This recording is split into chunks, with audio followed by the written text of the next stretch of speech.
China's steady naval rise took another defining step forward this week as the country's 10th Type 055 destroyer officially began sea trials, moving the People's Liberation Army Navy plan closer to a fleet composition designed to rival the world's most advanced maritime powers.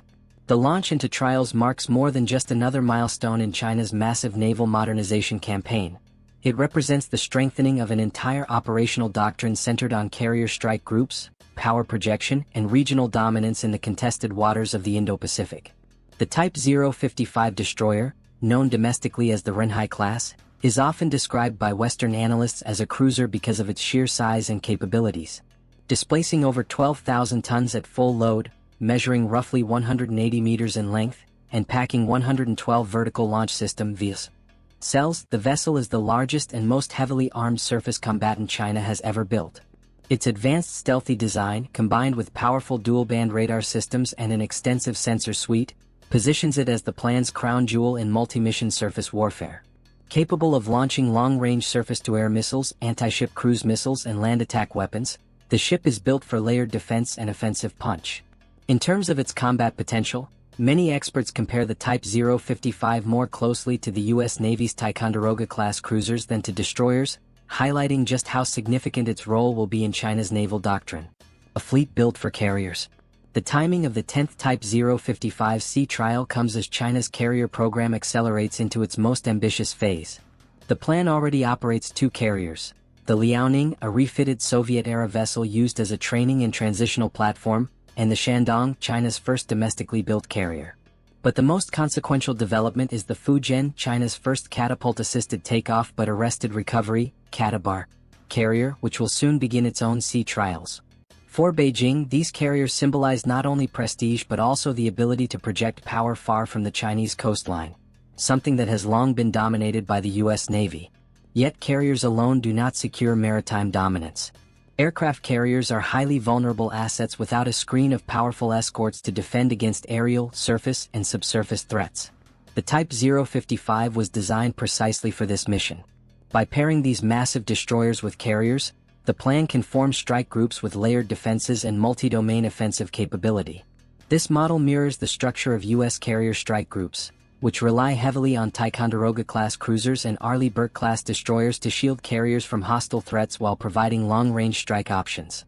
The plan's adoption of this doctrine marks a deliberate shift toward blue-water naval operations, signaling Beijing's intent to project power deep into the Pacific and beyond.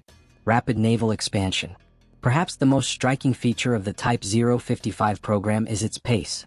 China launched its first of the class, the Nanchang, in 2014, and in less than a decade it has built and launched 10 of these massive warships. The scale and speed of this construction effort highlights China's growing industrial might, particularly in shipbuilding. By comparison, Western nations often take far longer to design, construct, and commission warships of similar size and complexity. For Beijing, this rapid pace demonstrates not only technical proficiency but also an ability to sustain long-term naval expansion at a scale unmatched by any other country today. The planned surface fleet has grown dramatically over the past decade, surpassing the U.S. Navy in sheer numbers of vessels, even if qualitative differences remain. The Type 055, however, bridges that gap by bringing advanced technology, heavy firepower, and modern design into China's arsenal. Its presence enhances the plan's ability to not only defend China's near seas, such as the South China Sea and East China Sea, but also to safeguard maritime routes stretching across the Indian Ocean and even into the Atlantic, where China has shown growing interest. Geopolitical implications.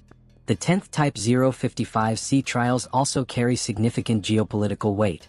The Indo-Pacific remains the focal point of global strategic competition, with the US, Japan, India, Australia, and European allies increasing their presence in response to China's assertiveness.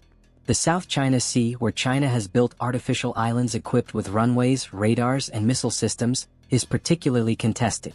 The ability to field multiple Type 055s in these waters allows Beijing to enforce its maritime claims more effectively while deterring potential intervention by foreign navies. In the Taiwan Strait, where tensions remain high, the deployment of Type 055s alongside carriers would pose a formidable challenge to any adversary seeking to counter a Chinese naval operation. Analysts note that these destroyers, with their advanced radar and missile systems, could provide an air defense umbrella extending far from the carrier, complicating US and Allied strategies that rely on air power dominance. Their offensive capabilities also give the plan tools for preemptive strike options in the event of a major conflict. Beyond defense, global reach. China's naval strategy extends beyond regional dominance. The Belt and Road Initiative, BRI, has created economic and security interests across Asia, Africa, and the Middle East, requiring Beijing to secure sea lanes and overseas investments. With Type 055S in its arsenal, the plan gains a powerful instrument for long-range escort missions, humanitarian assistance, and even overseas deployments. In recent years, China has already deployed naval assets to the Gulf of Aden for anti-piracy operations and established its first overseas military base in Djibouti. As its global footprint expands, the Type 055 will be central to protecting Chinese interests abroad. Testing and commissioning. As the 10th Type 055 enters sea trials, the process will involve comprehensive testing of propulsion systems, maneuverability, weapons integration, and combat systems. Sea trials are critical to ensuring the vessel meets performance requirements before commissioning into the fleet. Typically, such trials span several months, after which the ship undergoes final outfitting and adjustments before being handed over to the plan. Once commissioned, it will join a growing roster of Type 055s already operational, adding further depth to China's naval order of battle. Looking ahead, the addition of the 10th Type 055 destroyer marks a new phase in China's naval evolution.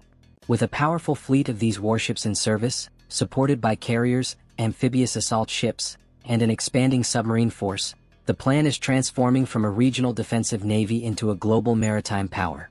For the United States and its allies, this shift represents a growing challenge to maintaining freedom of navigation, regional stability, and deterrence in the Indo-Pacific. The sea trial of the latest destroyer is thus not just a technical step in shipbuilding. It is a signal of Beijing's long-term vision to reshape the balance of naval power in the 21st century.